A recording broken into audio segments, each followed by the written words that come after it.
ஆனாலும் ஒன்று அவன் தப்பு பண்ணிருக்கான் ராவணன், அந்த தப்புக்கு துணை போயிருக்கான் இன்னொரு அண்ணா. 2 பேருமே செஞ்சது தப்பு தானே.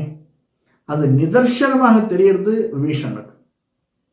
அதனால்தான் விபீஷணன் ஆழ்வானாக கொண்டாடப்பட்டார் இல்லையா?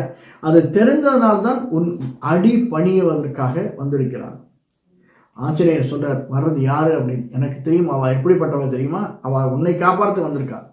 நீ நினைச்சிட்டு இருக்க நீ என்னமோ ராமபிரானுக்கு ஹெல்ப் பண்ண போறேன், நான் சீதையை தேடி கண்டுபிடிக்கிறேன் அப்படின்னுட்டு.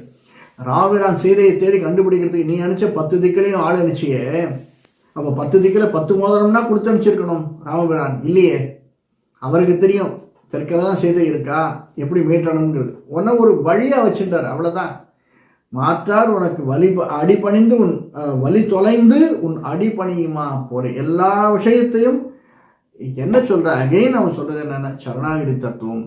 எல்லாத்தையும் விட்டுட்டு உன் அடிபணிதல், சரணாகிரி தத்துவத்தை புரிந்து நீ சரணாகிரின்னு போய் அவன்கிட்ட விழுந்துட்டீனா அவன் எல்லாவற்றையும் தொலைத்து உன்னை காப்பாற்றுவான் அப்படிங்கிற ஒரு தனிப்பட்ட ஒரு தன்மை இருக்கிறது அப்படிங்கிறத நிதர்சனம் பண்றா எங்க ஆண்டாள்.